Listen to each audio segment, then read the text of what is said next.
Բարի օր հարգելի հետևորդներ, եթերում ABC լուրերն է, ես Գառնիկ Թաֆյանն եմ, կարևորի մասին նախ համարոտ։ Քարորյան նստաշրջանի մեկնարկը մերժումով, քաղաքացիական պայմանագիրը մերժել է ընդդիմության նախագիծը։ ԱՄՆ փոխնախագահի այց օր 2, ինչ անելիք ունի Դիվենսը Բաքու մեկնելուց առաջ։ Սխալ թարգմանություն Փաշինյան-Վենս հանդիպման ժամանակ ահազանգ քաղաքական դաշտից։ Թրիպն ու Ռուսաստանը, ինչ դիրքորոշում ունի Մոսկվան, Ռուսաստանի փոխարտգործնախարարն անդրադարձել է Թրամփի ուղի նախագծին։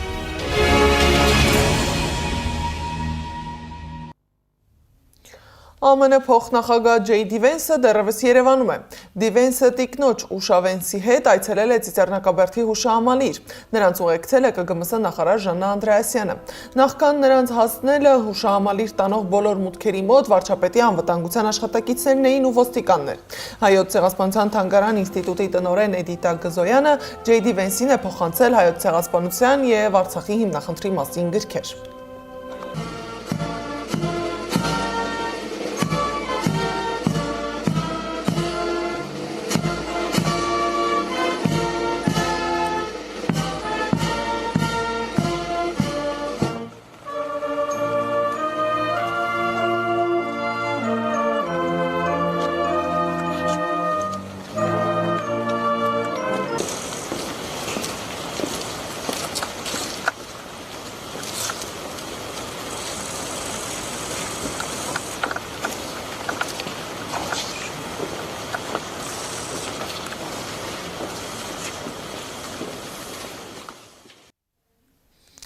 Արարատ Միրզոյանը հաստատել է, որ Նիկոլ Փաշինյանն ու Ջեյ Դի Վենսը քննարկել են Բաքվում պահվող հայ գերիների հարցը, սակայն Վենսի եւ Փաշինյանի համատեղ ասուլիսի ընթացքում թեմային անդրադարձ չի եղել։ Գերիների մասին հարց չի եղել նաեւ լրագրողների հետ զրույցի ժամանակ։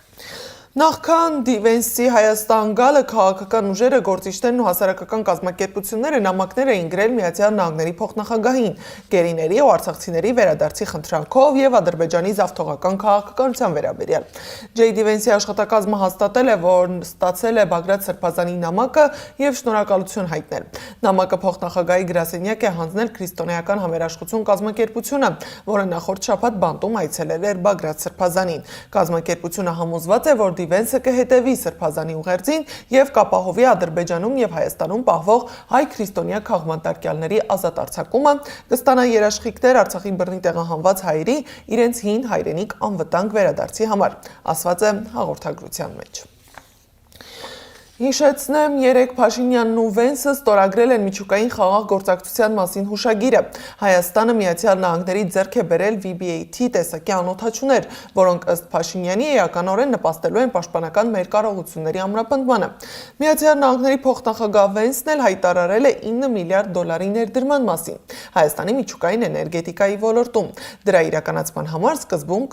կտրամադրվի 5 միլիարդ, ապա եւս $4 միլիարդ։ Փոխշահավետ իրավիճակ է եւ Հայաստանի համար եւ իմ երկրի համար էներգետիկ անվտանգության, էներգետիկ կայունության եւ նաեւ ստեղծելու է շատ աշխատատեղեր եւ ԱՄՆ-ում եւ Հայաստանում։ Սա նշանակում է փոքր մոդուլար ռեակտորներ, այսինքն ամերիկյան տեխնոլոգիաները գալու են այս երկիր։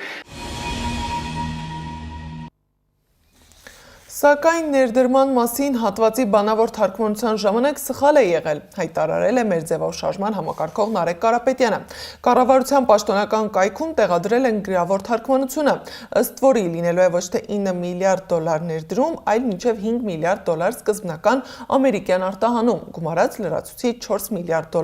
երկարաժամկետ աջակցություն վառելիքի եւ սպասարկման պայմանագրերի միջոցով։ Փաշինյան-Վենս օրակարգի գլխավոր կետը Թրիպն էր։ Փաշինյանը շեշտել է, որ Թրամփի ուղի նախագծի համատեքստում մեծ կարևորություն ունի նաև Հայաստան-Թուրքիա կարգավորման գործընթացում ընթացող երկխոսության իր տրամաբանական հանգրվանին հասնելը, այդ թվում Գյումրի-Կարս երկաթուղու բացումը։ ԱՄՆ փոխնախագահը այսօր արդեն կմեկնի Բաքու։ Թրիփի ու խաղաղության մասին հայտարարություններ են գալիս նաև Բաքվից։ Իլհամ Ալիևը Ամերիկայի հրեական խոշոր կազմակերպությունների նախագահների համաժողովի նախագահի գլխավորած պատվիրակություն պատվիրակության ընդունելության ժամանակ հայտարարել է, որ Ադրբեջանն ու Հայաստանն արդեն սովորում են խաղաղ ապրելուն, իսկ այդ հարցում ըստ Ալիևի մեծ կարևորություն ունի թրիփն ու այլ կապող նախագծերը։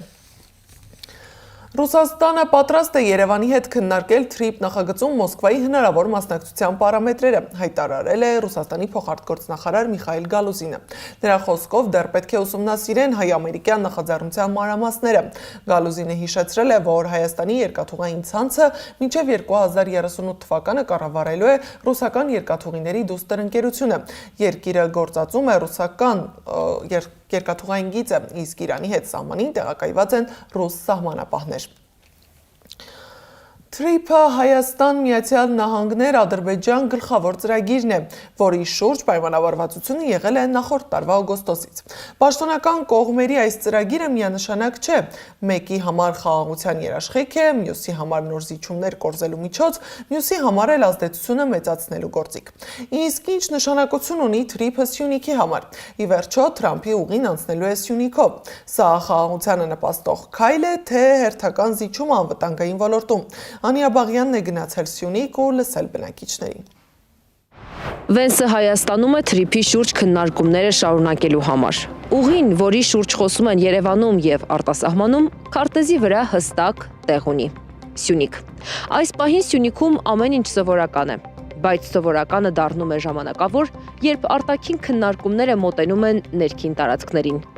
Այս ֆոնին սյունեցիներին հարց ունենք։ Իրենց համար պարզ է, թե ինչ ուղու մասին է խոսքը եւ ինչպես կանդրադառնա նրանց վրա։ Չգիտեմ ճիշտն ասած։ Դե շրջափակման մեջ ենք, օղակի մեջ ենք հայտնվում։ Եթե այդպիսի բան լինի, օղակի մեջ ենք հայտնվում։ Տխուր է, ողբերգական։ Չէ, առաջ շրջափակման մեջ չէ, հիմա բացվում է։ Դրանից լավ բան չկա։ Խաղաղություն է։ Դա իրոք լավ է։ Մենք չեք կարող գնահատել լավը։ Ես մտահոգություն ունեմ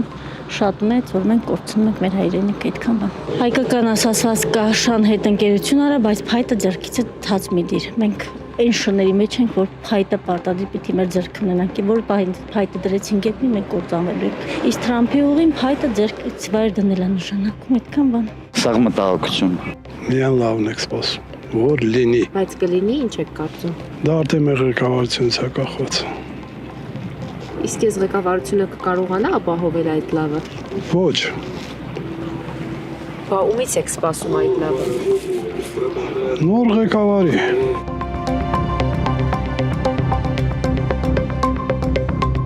Հայաստանի Հանրությունը, ըստ քաղաքագետի, այդքան էլ լավ չի պատկերացնում, թե ինչ հետևանքներ է ունենալու թրիփը Հայաստանում։ Եթե ծրագիրը ընդգրկեր նաև Իրանը, Ռուսաստանն ու Չինաստանը, Սյունիքը կվերածվեր գործակցության գոտու, բայց հիմա հակասությունների կենտրոն է դառնում, ասում է Դանիելյանը։ Իրենք հայտնվում են աշխարհաքաղաքական հակամարտության մեջ, եւ այդ հակամարտությունը գնալու է իրենց տարածքում։ Մենք չգիտենք այդտեղով միայն բեռներ են գնալու, թե բեռներ չեն գնալու, գուցե այդտեղով զորքեր են գնալու, ռազմական ապրանքներ են գնալու, գուցե այն երկրները ում շահերից դա չի բխում, իրենք լեգիտիմ իրավունք ունենան հարվածելու նաև հենց Սյունիքի վրա, այդ ճանապարհի վրա։ Սյունիքում սոցիալական ծրագրեր կիրականացնեն, որն իմիտացիա կստեղծի, թե կենսակերպ է փոխվում։ Քանի Սյունիքում հակասությունն է գերիշխում, ոչ թե գործակցությունը, դրական ազդեցությունը կարճ կտևի, կարծում է Դանիելյանը։ Թրիփի շրջանակում Հայաստանը պետք է պահանջի անվճար ելք ունենալ դեպի ծով, որը միջազգային մի շարք կոնվենցիաներով ամրագրված է, ընդգծում է Թաթուլ Մանասերյանը։ Սա իրապես օգուտ կլինի։ Սա մեր դիվանագիտական կորպուսի եւ ընդհանրապես Հայաստանի Հանրապետության արտաքին քաղաքականության առաջնահերթությունը պետք է լինի պահանջել,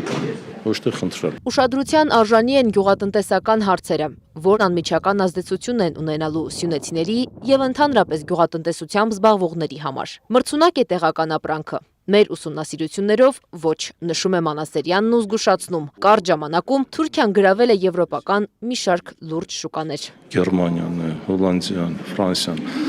նրանք անգամ սուբսիդավորմամբ չեն կարողանում իրենց գյուղմթերքները պահել այն մակարդակի վրա, որ մրցակցեն թուրքական ապրանքների հետ։ Ուրեմն մենք չենք կարող հավակնել ավելի հզոր լինել, քան այդ եվրոպական երկրները, այստեղ եւ հաշվարկներ են պետք, եւ պետք է նախապատրաստել տնտեսությունը դիմակայելու բոլոր այս ռիսկերին։ Կառավարությունը որոշում կայացնելիս պետք է հաշվի առնի մասնագիտական շրջանակի կարծիքը։ Այսօր ըստ Մանասերյանի չկան քննարկումներ։ Նախկին փոխարտգործնախարար Գրիգոր Հովհաննիսյանն էլ կարծում է, թրիփն օգնում է Միացյալ Նահանգներին ապահովել ռազմավարական մուտք, կառուցել հաճախորդների ցանցեր, կանխել մրցակիցների կողմից հիմնական երթուղիների վերահսկողությունը, իսկ Ադրբեջանին ռազմական դերակատարից վերածում է տարածաշրջանային կարգի շահագրգիռ կողմի։ Անիա Բաղյան, Մեհեր Դավթյան, Էդիկ Մալաքյան, Աշոտ Բարբարյան, ABC Media։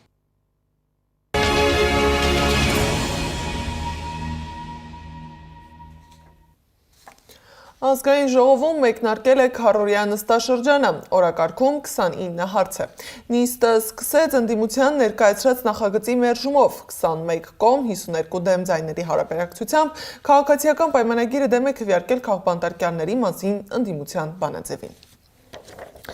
Զուգահեռ քաղաքական դաշտը պատրաստվում է խորհրդարանի ընտրությանը։ Գագիկ Ծառուկյանը հայտարարել է, որ ընտրությանը կմասնակցի Առաջարկ Հայաստանին ծրագրով։ Նրա խոսքով Առաջարկ Հայաստանին գաղափարը Նոյան Տապանի պես մի բան է։ Միայնակ փրկվել հնարավոր չէ։ Ոչ մի անհատ, ոչ մի կուսակցություն, ոչ մի դաշինք միայնակ չի կարող մեծ արդյունքի հասնել։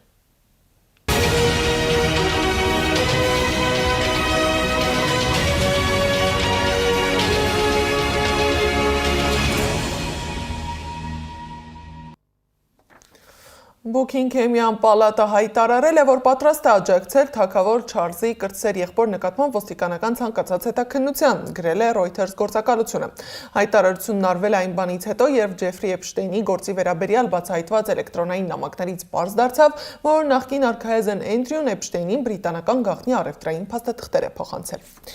Իսկ Ջեֆրի Էփշտեյնի դատապարտված գործընկերը եւ նախկին ընկերուհին Գիսլեյն Մաքսվելը երկուշաբթի ցուցմունք տալու ժամանակ հրաժարվել է պատասխանել Միացյալ Նահանգների ներկայացուցիչների պալատի վերահսկողական հանձնաժողովի հարցերին։ Մաքսվելը, որը սեռական շահագործման համար 20 տարվա ազատազրկման է դատապարտված եւ ներկայումս գտնվում է Տեխասի դաշնային բանտում, ասել է, որ եթե Միացյալ Նահանգների նախագահ Դոնալդ Թրամփը ներում շնորհի իրեն, նա պատրաստ կլինի վկայություն տալ, որ ոչ Թրամփը, ոչ նախկին նախագահ Բիլ Քլինթոնը որևէ սխալ բան չեն արել Էփշտեյնի հետ իրենց հարաբերություններում։ Միջազգային լուրերը ռեպորտաժում։ Իսրայելի վարչապետ Բենյամին Նեթանյահուն TikTok-ի իր էջում վերահրապարակել է անիմացիոն տեսանյութ համեմատելով Ամերիկայի Միացյալ Նահանգների եւ Իրանի ռազմական ներուժը իսլամական պետության դեմ Միացյալ Նահանգների հնարավոր հարձակման դեպքում։ Տեսանյութում ասվում է, որ Իրանն ունի մեծ քանակությամբ հրթիռային պաշարներ, էժան անօդաչու սարքեր, որոնք թույլ են տալիս հակահարված տալ ոչ ավանդական եղանակներով, ինչը նրան դարձնում է պոտենցիալ վտանգավոր հակառակորդ նույնիսկ Միացյալ Նահանգների հզոր ռազմածովային ուժերի դեմ։ Թուրքիայի արտգործնախարար Հական Ֆիդանը հայտարարել է, որ Թուրքիան ստիպված կլինի միանալ միջուկային սպառազինությունների մրցավազքին, եթե տարածաշրջանում որևէ մեկը ստանա միջուկային զենք։ Խոսելով Իրանի եւ Միացյալ Նահանգների միջև լարվածության մասին, Հական Ֆիդանն ասել է, որ այս պահին պատերազմի անմիջական սպառնալիք կարծես թե չկա։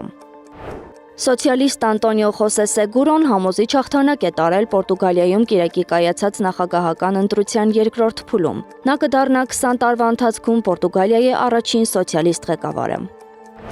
Չեխիայի վարչապետ Անդրեյ Բաբիշը հայտարարել է, որ կողմ է 15 տարեկանից փոքր երեխաների համար սոցցանցերի օգտագործման արգելքին։ 2025 թվականի դեկտեմբերին Ավստրալիան դարձավ առաջին երկիրը, որն արգելեց 16 տարեկանից փոքր անձանց մուտքը նման հարթակներ։ Ըստ բացահայտված էլեկտրոնային նամակագրությունների Մեծ Բրիտանիայի թագավոր Չարլզի կրտսեր եղբայրը Էնդրյու Մաունտբաթեն Վինդզորն Էփշտեյնին է ուղարկել Վիետնամի, Սինգապուրի եւ այլ վայրերի մասին զեկույցներ, որոնք նրան ուղարկվել էին պաշտոնական ուղևորության համար։ Իսկ Ուելսի արքայազն Ուիլյամը եւ արքայադուստր Քեթրինը խորապես մտահոգված են Ջեֆրի Էփշտեյնի գործի վերջին բացահայտումներից։ Քենսինգթոնյան պալատի խոսնակն ասել է, որ նրանց մտքերը զոհերի հետ են։ Մակրոնին նվիրել են նրա մեջբերումով ու արդեն հայտնի դարձած ակնոցի պատկերով գինի։ Անահիտ Սարգսյան, Նոնա Գևորգյան, ABC Media։ Այս ժամի համար նախատեսել էինք այսքանը, շարունակեք հետևել մեզ YouTube-ում, Facebook-ում, Telegram-ում, WhatsApp-ում, Instagram-ում ու TikTok-ում կամ այցելեք մեր պաշտոնական կայք www.abcmedia.am։ ABC լուրերը եթերում կլինի ժամը 15-ին, կհանդիպենք։